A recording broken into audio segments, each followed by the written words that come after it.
Hi guys, आज हम करने वाले हैं एक्सरसाइज 4.1। ठीक है, तो पहला क्वेश्चन बोलता है check whether the following a quadratic equation या नहीं। इसका क्या मतलब है? तुमने जनरल इक्वेशन क्वाड्रेटिक की जानते हो तुम? क्या होती है general equation? General standard form quadratic equation का वो होता है ax² + bx + c = 0।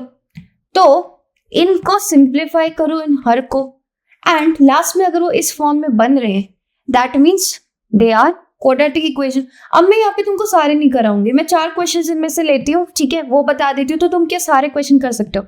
मुझे बताओ तुम क्या चाहते हो, मैं तुम्हें डिफरेंट टाइप्स ऑफ क्वेश्चन कराऊं या फिर सेम क्वेश्चन बार बार कराऊं? ऑफ कोर्स तुम यही चाहोगे ना कि डिफरेंट टाइप्स ऑफ क्वेश्चन कराऊं। अगर डिफरेंट टाइप्स ऑफ क्वेश्चन कराऊंगी तभी तो तुम बोर्ड्स में 9900 नंबर लेकर आओगे, राइट? तो क्या फायदा अगर मैं 8 के 8 क्वेश्चंस बताऊं? कोई फायदा है? क्योंकि ये सारे एक टाइप सेम क्वेश्चन है यार, सेम टाइप का कॉन्सेप्ट लग रहा है। तो 4 क्वेश्चन लेती हूँ, तुम रिमेनिंग 4 मैं गारंटी देती हूँ तुम लोग कर लोगे। ठीक है, देखो जरा, देखो अब मैं पहले तुम्हारा ये ले लेती हूँ, दिस क्वेश्चन, सेकंड क्वेश्चन उठा लेती हूँ। ओके, वेट अ मिनट, ठीक है, will do second question first. ठीक है, सो सेकंड क्वेश्चन में गिवन इज x² - 2x, ठीक है, इज इक्वल टू -2 3 - x। जरा इसको सिंप्लीफाई करो, हमको बताना है क्या this is a quadratic equation और not. Simplify it, x² - 2x, ये कितना हो गया जरा बताओ। इधर गया तो ये -6 हो गया, ठीक है, एंड इधर गया तो +2x हो गया, राइट? और क्या हो गया, x² - 2x - 2x + 6 = 0। तो दिस इज x² - 4x + 6 = 0। ये क्या तुम्हारा क्वाड्रेटिक इक्वेशन है? Yes, it is your quadratic equation. Of course it is यार, मैच कर रहे हैं x² + bx + c = 0 से। यस, मैच कर रहे हैं। So this is your quadratic equation. देखना second, yes, second one is your quadratic equation. समझ आया क्या तुम्हें? एक क्वेश्चन मैंने ये कर दिया, अब मैं ले रही हूँ 6 क्वेश्चन, ठीक है, I am taking you 6 question. ये तो समझ आ गया, इसको बस सिंप्लीफाई करके मैंने यहां तक कर दिया। Yes, it is a quadratic equation, जहां पे a तुम्हारा यहाँ क्या है, 1 है, b बताओ क्या है तुम्हारा, coefficient of x which is -4, and c is your 6। ठीक है, अब लेते हैं हम क्वेश्चन नंबर 6। देखो जरा 6th क्वेश्चन, बताओ क्या कहता है।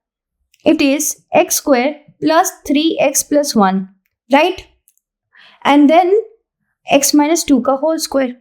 क्या हमको होल स्क्वायर निकालना आता है? a - b का whole square is a² + b² - 2ab। खोलो जरा, ये हो गया x² + 4 - 2 × 2x, राइट? तो ये हो गया x² + 4 - 4x।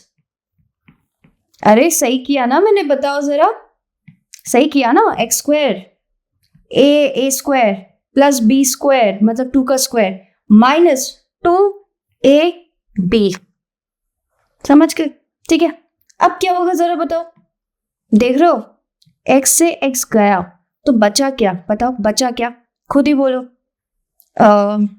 इधर ये रह गया, ये 3x हो गया, ये 4x हो गया, +1 - 4 = 0। This is 7x - 3 = 0। अरे ये तो linear equation in one variable है। ये क्या है? Linear equation in one variable है। लीनियर मतलब जिसकी डिग्री, वेरिएबल की डिग्री 1 हो, और क्योंकि इसमें एक ही अननोन वेरिएबल है तो इसको हम क्या बोलेंगे? Linear equation in one variable, right? Linear equation in 2 variable, 3rd chapter किया था ना, जिसमें 2 वेरिएबल क्यों बोलते थे? क्योंकि 2 अननोन वेरिएबल थे, x एंड y। अब यहाँ पे एक ही अननोन वेरिएबल है तो इसको हम बोलेंगे linear equation in one variable. तो क्या ये क्वाड्रेटिक इक्वेशन है? बताओ, नहीं है ना यार, this is not your quadratic equation, that means null. अब बताओ, ऐसे क्वेश्चंस तुम कर नहीं सकते हो, जरूरी है मुझे हर क्वेश्चन उठा के तुम्हें ये कराना? ठीक है, एक ये देख लो जरा, 5th क्वेश्चन देख लेते हैं जरा, चलो 5th question, let's do 5th question में क्या बोला है? 2x - 1, ठीक है, and x - 3 is equal to x + 5 x - 1। कर दो यार, पहले इस तरीके से सॉल्व करो यार जरा, इसको इससे, इसको इससे, इसको इससे, इसको इससे, एंड देन इधर इसको इससे, इसको इससे, फिर इसको इससे और इसको इससे मल्टीप्लाई करके आता है ना, ये तो करना आता है मल्टीप्लीकेशन। तो ये क्या हो जाएगा 2x इंटू एक्स, ठीक है।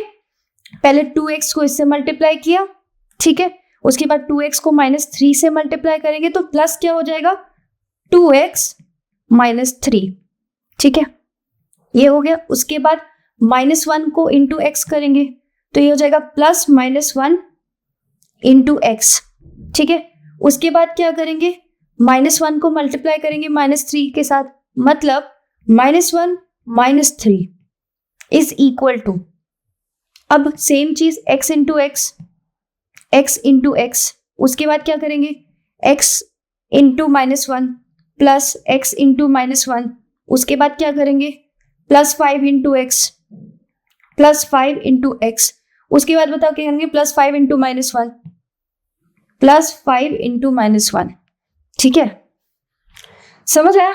तो बताओ ये क्या हो गया 2x², उसके बाद ये क्या हो गया -6x, राइट, उसके बाद ये क्या हो गया -x, राइट, उसके बाद ये क्या हो गया +3, सही बोल रही हूँ ना, उसके बाद ये क्या हो गया x², राइट, उसके बाद ये क्या होगा -x +5x and -5, no problem. Now just simplify it, जरा 2x² और x² को देखो, x² को इधर ले आओ तो ये कितना बन गया x², ठीक है, ये कितना हो गया जरा बताओ -7x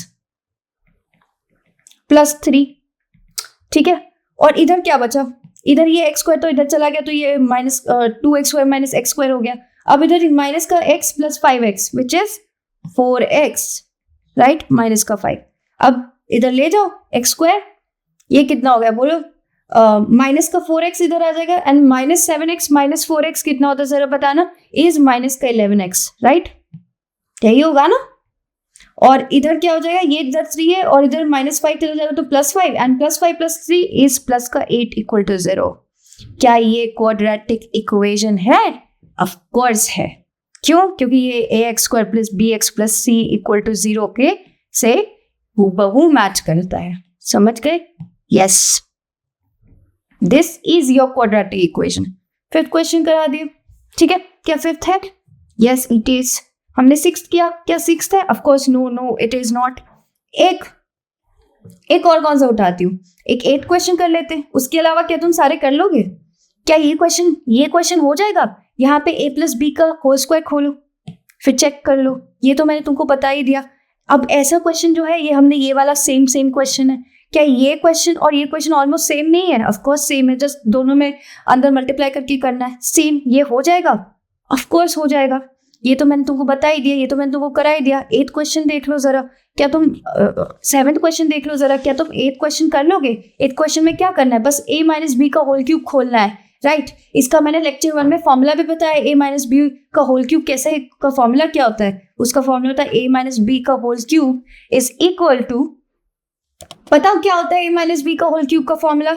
a³ - b³ plus, sorry not plus, -3a² plus 3ab²। समझ आया? ये होता है तुम्हारा a³ - b³ का फॉर्मूला। क्या यहाँ पे यूज कर सकते हो? उसके बाद क्या करना है? उसके बाद just you need to simplify this. हो सकता है? बताओ। अब a + b का होल क्यूब का फॉर्मूला बता दो, वो भी बता दो। a + b का whole cube is a³ + b³ plus 3a² plus 3ab²। समझ गए? Clear? These are the formulas. अगर तुमको नहीं आता होगा तो मैंने लिख दिया। अब देखो जरा 8th क्वेश्चन देखो जरा, 8th क्वेश्चन देखो। 8th क्वेश्चन में क्या बोला है तुम्हारा? 8th क्वेश्चन बोला है ये वाला, इसमें भी वही करना है हमको, देखना है क्या वो क्वाड्रेटिक है या नहीं है। देखो जरा 2x x² - 1, इधर कितना हो जाएगा 2x³ माइनस का 2x, नो प्रॉब्लम। अब इसको जरा खोल लो, a³ plus b³ plus 3a² b plus 3ab²। ठीक है, जरा सिंप्लीफाई करो, ये 2x³ - 2x, एक्स क्यूब इधर आ गया, 2 का क्यूब क्या होता है 8, वैसे ही 3 इंटू 6, 3 इंटू 2 इज 6, तो ये हो गया 6 स्क्वायर, ठीक है। और 2 का स्क्वायर कितना होता है बताना जरा, 4 इंटू 3 इज 12, तो ये हो गया 12x। यार यहां तक समझ आया यार, कुछ नहीं किया यार, a cube plus b cube plus 3a square into b, ठीक है, प्लस 3a इंटू b का स्क्वायर, ओके, जिसको मैंने इधर सिंप्लीफाई करके लिख दिया। क्या कोई प्रॉब्लम नहीं? अब जरा एक बात बताओ, क्या ये बनेगा? मुझे यहीं से पता चल रहा है कि ये क्वाड्रेटिक इक्वेशन नहीं है, क्योंकि रिमेंबर क्वाड्रेटिक इक्वेशन में हाईएस्ट डिग्री कितनी होनी चाहिए, 2 होनी चाहिए। अब इधर x क्यूब है, इधर 2x क्यूब है, तो अगर मान लो मैं इस x क्यूब को इधर ले जाऊंगी तो ये 2x cube minus x cube बचेगा, तो सिर्फ x क्यूब बच जाएगा, मतलब x क्यूब कटेगा नहीं, तो मतलब ये जो इक्वेशन बनेगी वो x क्यूब में बनेगी। अरे देख लो यार, नहीं समझ आया तो मैं बता देती हूँ। इधर x क्यूब हो गया, देखो 12x, राइट। क्या करो, 2x क्यूब को इधर ले जाओ, तो x cube minus 2x cube is minus का x cube, right, no problem, ठीक है। प्लस का 6 स्क्वायर, राइट, नो प्रॉब्लम। अब देखो 2x इधर है तो माइनस का 2x है, तो इधर जाएगा, तो plus 12x plus 2x is 14x, no problem, plus 8 is equal to 0। इस फॉर्म में आ रहा है। क्या ये एक क्वाड्रेटिक इक्वेशन है? नोप। 8th जो तुम्हारा, सॉरी ये 7th क्वेश्चन है, not 8th, okay, it's a 7th question, sorry. तो 7th का आंसर है नो, ये 7th क्वेश्चन है तुम्हारा। 7th का आंसर क्या है? नो, ठीक है। 7th क्या नो है? यस इट इज नो, ठीक है। मतलब पहला वाला यस ये क्वाड्रेटिक है, तुम्हारा आंसर देख लो। हमने इस वाले में देखा यस ये भी क्वाड्रेटिक है, ठीक है। तुम्हारा जो 3rd वाला है वो क्वाड्रेटिक नहीं है, तुम्हारा जो 4th वाला है वो क्वाड्रेटिक है, ठीक है। तुमने 5th का तो देखा ही, 5th क्या है बताओ जरा, क्वाड्रेटिक है, यस इट इज, ठीक है। तुमने अभी 6th का देखा, 6th बताओ 6 क्वाड्रेटिक है क्या? 6 वाला क्वाड्रेटिक है? नोप, नो। क्या तुम्हारा 7th क्वाड्रेटिक है? नो। और क्या तुम्हारा 8th है? Yes it is. जिसमें से हमने 4 क्वेश्चन तो यहीं पे कर लिए, उसके अलावा तुम कर सकते हो ये सारे क्वेश्चन, ठीक है। ओके, यहां तक क्लियर हुआ? अब चलो करते हैं क्वेश्चन नंबर 2, जिसमें तुमको अब वर्ड प्रॉब्लम्स गिवन है, तुमको उसको रिप्रेजेंट करना है the following situation in the form of quadratic equation के फॉर्म में तुमको उसको रिप्रेजेंट करना। बहुत ईजी है यार, बहुत जल्दी जल्दी हम करेंगे, ठीक है, इसको रिप्रेजेंट। अच्छा गाइस, तो ये क्वेश्चन देखिए जरा, the area of rectangular plot is इतना, ठीक है। सबसे पहले रेक्टेंगुलर प्लॉट है, और रेक्टेंगुलर मतलब रेक्टेंगल का, मतलब रेक्टेंगल का एरिया जरा बताना क्या होता है? Area of rectangle is length into breadth, ठीक है। वो मुझे गिवन है 528 मीटर स्क्वायर, नो प्रॉब्लम। अब तुमसे बोला है जो लेंथ है of plot is 1 more then the twice of its breath. मुझसे बोला है कि जो मेरा लेंथ है प्लॉट का is 1 more than twice its breath, ठीक है। ये मेरा इधर लिखा हुआ है, जो मेरा लेंथ है of the plot is 1 more than twice its breath, एक ज्यादा है देन ट्वाइस इट्स ब्रेथ। क्या यही रिप्रेजेंटेशन होगी इस वाले का? समझ गए ना यार, जो लेंथ है of the plot is 1 more than twice its breadth, no problem. तो we need to find the length and breadth of the plot, ठीक है। बस मुझे क्या करना, इसको रिप्रेजेंट करना है in the form of quadratic equation. अच्छा, let the breadth of plot be x in metres. Of course हम मीटर्स में लेंथ एंड ब्रेथ दोनों की मीटर्स में बात करें, तो मुझे जरा बताना, क्या मैं लिख सकती हूं the length and the length and let the length of plot be, खुद ही बताओ क्या होगा, x पुट करो ना यहाँ पे, तो ये हो जाएगा 1 + 2x इन मीटर्स। समझ आया? ये वाला क्यों इंपॉर्टेंट था? क्या बोला मैंने? मैंने बोला लेट द ब्रेड, मैंने अपने आप से ले लिया कि मेरे को क्योंकि निकालना है, जो मुझे निकालना है उसी को मैं वेरिएबल की फॉर्म में लूंगी ना, मुझे लेंथ ऑफ ब्रेथ निकालना है, ठीक है। तो मैंने बोल दिया एंड पहले से मैंने ये इक्वेशन डिराइव कर ली अपनी यहाँ से, इस वाले इससे, कि जो मेरा लेंथ है is 1 more than twice that of breadth, no problem, ठीक है। अब मैंने अपने तरफ से ब्रेथ को बोल दिया x, तो बताओ लेंथ क्या होगा, लेंथ यही होगा ना, अगर breadth of the plot x है तो लेंथ क्या होगा 1 + 2x, वो कहाँ, ये कहाँ से आया 1 + 2x, यहाँ से आया, समझ गए। अब एक हमने, एक जो हमें गिवन है, एक जो स्टेटमेंट गिवन है उसको हमने यूज कर लिया, क्या हमने उसको यूज कर लिया। अब एक और जो स्टेटमेंट क्या गिवन है, जो एरिया है प्लॉट की वो कितनी है 528 मीटर स्क्वायर है, लेंथ पता है, लेंथ पता है, ब्रेथ पता है, एरिया क्या होता है पता है, लिख सकते हो, ऐसे लिख सकते हो ना कि x length, sorry length into breadth बोल दो, ब्रेथ इंटू लेंथ बोल दो, length into breadth is equal to 528। क्या ये मैंने सही लिखा?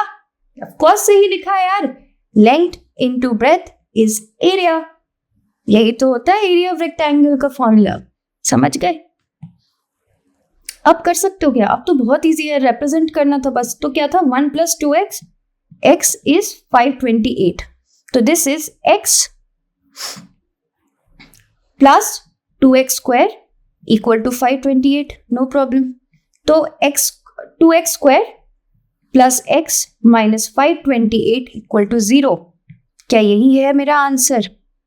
यस, मुझे क्या करना था, represent the following situation in the form of quadratic equation, और यहां से x की वैल्यू आएगी, और x क्या है ब्रेथ, राइट। यहां से तुमको क्या मिलेगा, यहां से तुमको x की वैल्यू मिलेगी, राइट, और हमने x किसको मांगना है, ब्रेथ को मांगना है, ठीक है। और जब तुम x की वैल्यू इसमें डालोगे 1 + 2x में, तो तुमको क्या मिल जाएगा, लेंथ मिल जाएगा, ठीक है। तो यहां से जो फाइंड होगा वो ब्रेथ फाइंड होगा, ठीक है। वेयर, क्या यही है आंसर? यस यही है, where x is breadth of plot, of course metres में फाइंड ओवर कर रहे हैं सब कुछ, जो लेंथ एंड ब्रेथ दो गिवन है मुझे वो मीटर्स में गिवन है, जो कि मैंने ये स्पेसिफाई भी कर दिया है।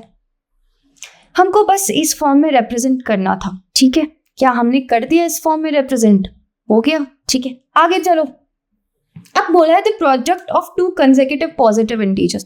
पॉजिटिव इंटीजर्स मतलब 1 से शुरू, 1 2 3 4 5 5 6 7 till infinity, right. 1 2 3 4 5 6 7 8 9 10 11 12 13 14 till infinity, it's your positive integers, no problem. अब कंसेक्यूटिव का क्या मतलब होता है, देखो कंसेक्यूटिव का मतलब है लगातार।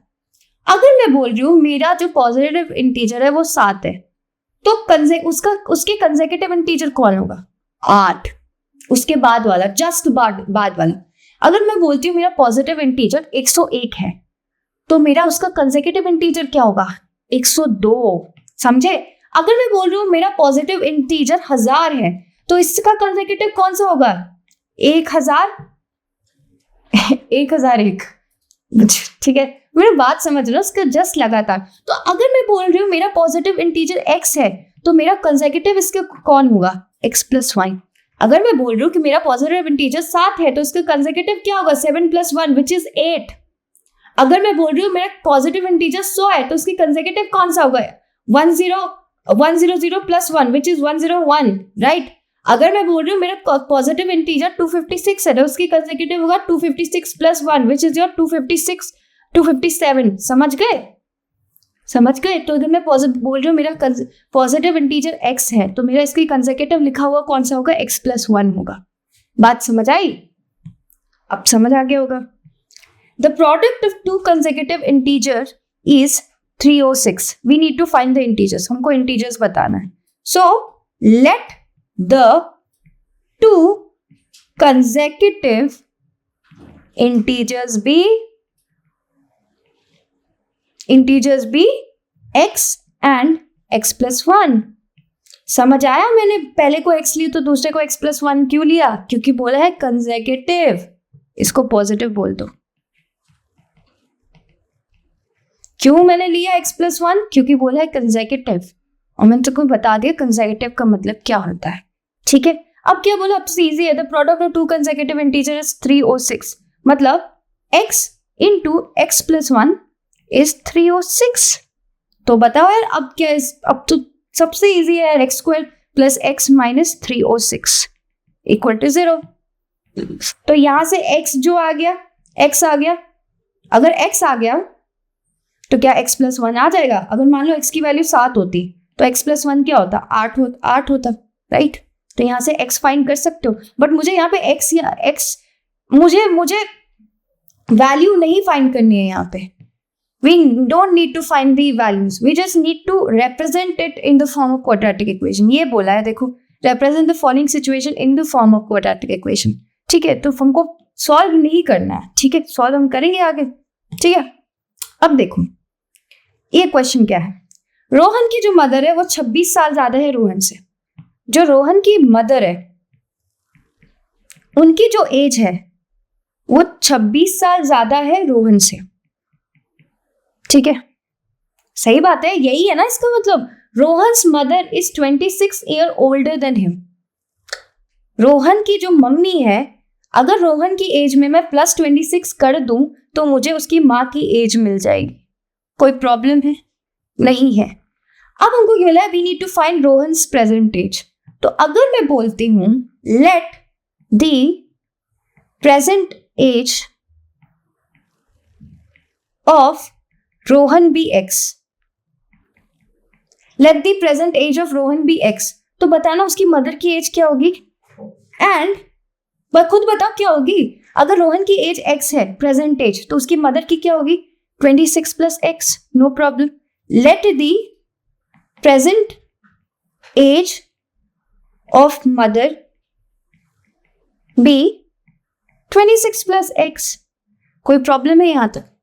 यहाँ तक मुझे कोई प्रॉब्लम नहीं है। मैंने अभी सिर्फ ये स्टेटमेंट रीड किया और मैंने ये स्टेटमेंट रीड किया कि मुझे रोहन की प्रेजेंट एज जाननी है। उससे पहले मैंने ये स्टेटमेंट देखा तो मुझे पता चला कि जो रोहन है वो 26 साल छोटा है देन इस मदर, या फिर मैं बोल सकती हूँ जो मदर है वो 26 साल ओल्डर है देन रोहन। मतलब रोहन की एज में अगर मैं +26 करूंगी तो उसकी मदर की एज आ जाएगी। फिर मैंने देखा कि we need to find the Rohan's present age, तो मैंने बोला let the present age of Rohan be x and that of his mother कितना हो जाएगा, 26 + x, राइट। यहां तक बात क्लियर हुई। अच्छा, अब देखो क्या बोला है, the product of the ages 3 years from now will be 360 degree. 3 साल बाद, 3 years from now का मतलब 3 साल बाद। 3 साल बाद अगर तुम रोहन की एज को उसकी मम्मी की एज से मल्टीप्लाई करोगे तो वो 360 होगी। ठीक है, इसका क्या मतलब है जरा बताओ। इसका मतलब यही है ना, आफ्टर 3 years। मुझे बताओ आफ्टर 3 years क्या रोहन भी 3 year old हो जाएगा, 3 year older हो जाएगा। रोहन की जो भी एज होगी इसमें +3 कर दोगे। हाँ, अरे अगर मेरी आज 20 है तो बताओ मेरी एज 3 साल बाद कितनी होगी, 23 होगी, राइट। यही होगी ना। तो हम 3 साल बाद की बात कर रहे हैं। तो अब रोहन की एज क्या होगी, अब रोहन की एज होगी x+3, राइट। वैसे ही 3 साल बाद क्यों होगी रोहन की एज x+3, क्योंकि प्रेजेंट एज रोहन की x है। तो 3 साल बाद कितनी होगी, x+3। ठीक है, अब मुझे बताओ उसकी मम्मी की प्रेजेंट एज है 26 + x, तो 3 साल बाद कितनी होगी, +3 होगी। अब क्या बोला देखो, 3 साल बाद जब तुम दोनों की एज का प्रोडक्ट लोगे तो वो 360 के बराबर आएगा। यही बोला है। हो गया क्वेश्चन यार, समझ आ गया मैंने क्या बोला। रोहन की हमको एज बतानी है। ठीक है, रोहन की जो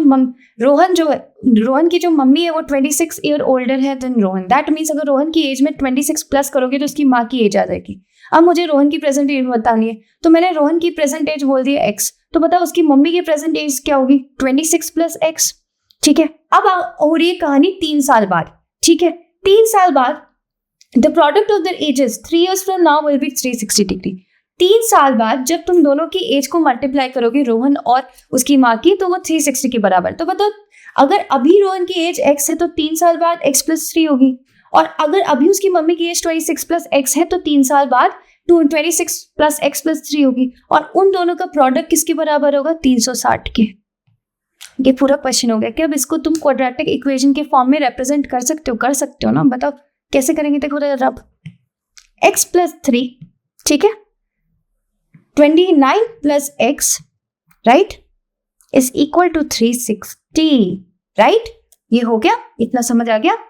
अब बोलो मल्टीप्लाई करो जरा, इसको इससे पहले मल्टीप्लाई करोगे तो ये कितना हो जाएगा? 29x, फिर इसको इससे मल्टीप्लाई करोगे तो ये हो जाएगा एक्स स्क्वायर, फिर इसको इससे करोगे मल्टीप्लाई तो ये हो जाएगा 3 into 29 plus 3x is equal to 360। इतना समझ आया? अब बोलो, अब ये 29x हो गया प्लस एक्स स्क्वायर, और 3 इंटू 29 बताओ कितना होता है? It is 87 plus 3x equal to 360, right. अब अच्छे से लिख लो जरा, ये हो गया एक्स स्क्वायर। अब 29x प्लस 3x कितना हो जाएगा? 32x, राइट, प्लस 87 माइनस 360, ठीक है, इतना समझ आया, राइट। अब देखो एक्स स्क्वायर प्लस 32x, अब इसको माइनस करो, इसको माइनस करोगे तो तुम्हारे पास आ जाएगा माइनस का 273, राइट। तो ये हो गया माइनस का 273 इक्वल टू 0। कर दिया तुमने क्वाड्रेटिक इक्वेशन की फॉर्म में रिप्रेजेंट। यहां से जो आंसर आएगा वो किसकी एज होगी? रोहन की एज होगी। क्यों होगी रोहन की एज? क्योंकि तुमने रोहन की एज को x माना है। यहां से तुमको क्या मिलेगा? यहां से तुमको x की वैल्यू मिलेगी, राइट। यहां से तुमको x की वैल्यू मिलेगी, और वो किसकी एज है? रोहन की एज है। तो हमको फाइंड नहीं करना है रोहन की as, we just need to represent it in the form of quadratic equation, and of course जब तुम इस quadratic को सॉल्व करोगे तो तुमको x मिलेगी, और x किसकी एज है? रोहन की एज है, राइट। समझ आ गया? अब लास्ट क्वेश्चन इसका करते हैं, ठीक है। जो ट्रेन है वो ट्रैवल करती है at a distance of 480 kilometre. Train को 480 किलोमीटर डिस्टेंस ट्रैवल करती है एक यूनिफॉर्म स्पीड पे, ठीक है। इतनी बात समझ आई? अब बोला है कि अगर स्पीड 8 किलोमीटर से कम हो गई तो उसको 3 घंटे ज्यादा लगेगी वही 480 किलोमीटर डिस्टेंस कवर करने पे। तो हमको फाइंड करनी है स्पीड ऑफ द ट्रेन। जो फाइंड करना है उसको x मान लो। मैं दोबारा बोलती हूँ, ठीक है। एक ट्रेन है, उसको 480 किलोमीटर डिस्टेंस कवर करना है, एक किसी यूनिफॉर्म स्पीड x बोल दिया मैंने। अगर अब तुम उस स्पीड में से स्पीड को 8 किलोमीटर से कम कर दोगे तो तुम्हें वही 480 किलोमीटर डिस्टेंस ट्रैवल करने के लिए 3 घंटा ज्यादा लग जाएंगे। तो तुमको बताना है we need to find the speed of the train, ठीक है। इतना समझ आ गया? अच्छा, आई थिंक क्वेश्चन तो तुमको समझ आ ही गया होगा। अब बताओ जरा एक बात मुझे, स्पीड क्या होता है? डिस्टेंस अपॉन टाइम, राइट, यही होता है ना, ठीक है। क्वेश्चन क्या बोला अगेन बता देती हूँ। एक यूनिफॉर्म स्पीड पे चल रहा है अगर ट्रेन, तो वो उसको 480 किलोमीटर डिस्टेंस ट्रैवल करना है एक यूनिफॉर्म स्पीड पे। लेकिन अगर वो स्पीड 8 किलोमीटर लेस होती तो उसको 3 घंटा ज्यादा लगता वही 480 किलोमीटर डिस्टेंस ट्रैवल करने पे, ठीक है। तो तुमको बताना we need to find the speed of the train. तो जो फाइंड करना है उसी को लेट लेके चलो। Let the speed of the train Vx, यही तो मुझे फाइंड करना है। ऑफ कोर्स ये किलोमीटर पर आवर में होगा, राइट, ठीक है। अब उसको डिस्टेंस कितना ट्रैवल करना है मुझे बताओ? 480 किलोमीटर। तो जब उसकी स्पीड x है, और उसको 480 किलोमीटर डिस्टेंस ट्रैवल करना, तो बताओ उसको टाइम कितना लगेगा? बताओ टाइम कितना लगेगा उसको? 480 बाई x, इतना ही लगेगा ना। Time taken to travel 480 kilometers when distance is x. अच्छा, तो time taken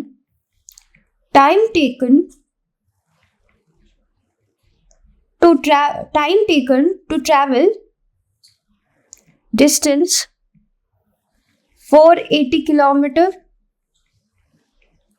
when speed is x, कितना होगा खुद बताओ, बोलो। Speed is equal to distance upon time. तो टाइम इधर गया तो टाइम कितना हो जाएगा? डिस्टेंस बाय स्पीड, राइट, यही होगा ना। टाइम का क्या फॉर्मूला होगा बोलो? Distance by speed, right? तो बताओ कितना टाइम लगेगा, बताओ खुद बोलो कितना टाइम लगेगा? That will be distance by speed x। समझ गए? इतनी बात क्लियर हुई? अच्छा, अब मुझसे क्या बोला है, बता ही दिया। अगर speed had been 8 kilometre less, now जो स्पीड है हैड बीन 8 किलोमीटर लेस, मतलब अब जो स्पीड है that is x minus 8 kilometre per hour, तो 3 घंटे ज्यादा लगते तुम्हें वही 480 किलोमीटर डिस्टेंस ट्रैवल करने के लिए। तो बताओ अगर speed x minus 8 kilometre per our हो गई तो अब जो टाइम लगेगा 480 किलोमीटर ट्रैवल करने के लिए वो कितना लगेगा? Time taken to travel distance 480 kilometre when speed is x minus 8 kilometre per hour. बताओ कितना, खुद ही बोलो कितना लगेगा? Distance by x minus 8। अब मुझे बताओ, अब मैं एक चीज लिखूंगी, देखना। 480 x माइनस 8 में से अगर मैं माइनस कर दूं 480 बाय x तो मुझे 3 घंटे के बराबर हो गया। बताओ मैंने जो मेरा ये जो टाइम है ये ज्यादा है देन दिस टाइम। ऑफकोर्स यार, जब स्पीड कम कर दी तुमने तो तुमको अब वो 480 किलोमीटर डिस्टेंस ट्रैवल जो करना होगा उसमें ज्यादा टाइम लगेगा। मतलब दिस इज ज्यादा वाला टाइम, ज्यादा वाले टाइम में से मैंने कम वाला टाइम माइनस कर दिया तो वो तुमको 3 घंटे मिला। समझ आ गया? क्या आप इसको सॉल्व कर सकते हो? क्लियर हुआ? मैंने कुछ नहीं किया यार, मुझे पता था speed is equal to distance upon time होता है। मुझे ये भी बात पता है कि we need to find the speed of the train, तो जो तुमको फाइंड करना है मैंने उसी को x किलोमीटर पर आवर बोल दिया। ठीक है, अब क्वेश्चन में ये बोला है कि जब तुम स्पीड x से चलते हो तो तुमको 480 किलोमीटर डिस्टेंस ट्रैवल करने में कुछ टाइम लगता है। ठीक है, तो वो मैंने निकाले यहाँ पे, time taken to travel distance 480 kilometre जब स्पीड x है तो 480 बाय x, नो प्रॉब्लम। ठीक है, अब क्वेश्चन में बोला है कि अगर मैंने स्पीड में से 8 कम कर दिया या 8 घटा दिया तो मुझे 3 घंटे ज्यादा लगते हैं। ठीक है, अगर मैंने स्पीड x माइनस 8 किलोमीटर कर दिया तो बताओ टाइम कितना लगेगा to travel the same distance 480 kilometre, 480 by x minus 8। ठीक है, तो क्या इस बिगर टाइम में से अगर मैं ये स्मॉलर टाइम माइनस कर दूं तो क्या उसी का जो डिफरेंस होगा वो 3 होगा? होगा ना? हो गया? समझ आ गया? क्वेश्चन आंसर हमने सॉल्व तो कर ही लिया यार, अब क्या करना है, बस इसको सिंप्लीफाई करना है। This is your answer, just simplify it. ठीक है, अब बोलो जरा, 480 इधर 1 minus x minus 8 minus x is 3, no problem. देखो जरा, तो ये कैसे होगा? 1 एक्स minus 8 minus 1 by x equal to 3 by 480।